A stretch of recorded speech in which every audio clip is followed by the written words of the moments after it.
Hello everyone, देखिए इस video में हम सेंटर स्टेट रिलेशन को डिस्कस कर रहेंगे और इसमें हम पहुंच गए हैं आपको पार्ट 12 में, जिसमें हम बात करेंगे आपको पार्लियामेंट्री लेजिस्लेशन के बारे में। Legislation in the state field यानी कहने का मतलब है कि ये 5 सरकमस्टांसेस हैं जिसमें एक्स्ट्राऑर्डिनरी सरकमस्टांसेस जिसमें पार्लियामेंट को ये राइट्स है कि वो स्टेट लिस्ट में दिए गए किसी भी मैटर पे कानून बना सकता है ना।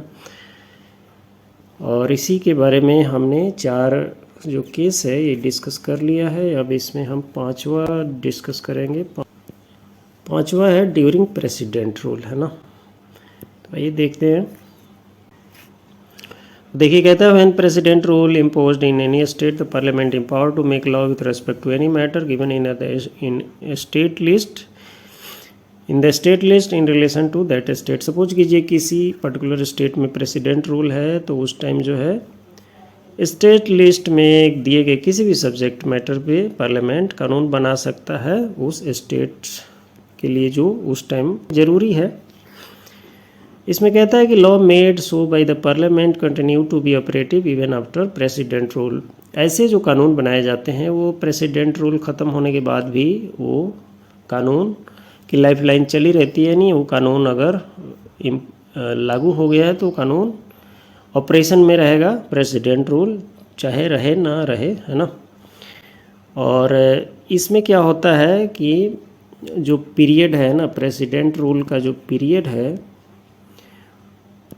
प्रेसिडेंट रूल का जो पीरियड है उससे इसकी कोई मैचिंग नहीं है ना। यानी जो ड्यूरेशन है आपको इस प्रेसिडेंट रूल का ड्यूरेशन और ऐसे कानून के जो लाइफ लाइन है उसकी कोई आपस में मैचिंग नहीं है। यानी कहने का मतलब ये है कि वो कोटरमीनस नहीं है, प्रेसिडेंट रूल से कोई उसका खास लेना देना नहीं रह जाता है। यानी कहने का मतलब है कि वो प्रेसिडेंट रूल ख़त्म होने के बाद भी ऑपरेशन में रहता है। और ऐसे जो कानून होते हैं इसमें स्टेट लेजिस्लेचर के पास उसको रीअपील करने, अल्टर करने और री इनएक्ट करने के राइट्स स्टेट लेजिस्लेशन के पास होता है ना। तो ये है हमारा इस सीरीज में पार्लियामेंट्री लेजिस्लेशन की आखिरी पार्ट। अब आगे हम देखेंगे parliamentary control over state legislation, topic शुरू होगा इसमें।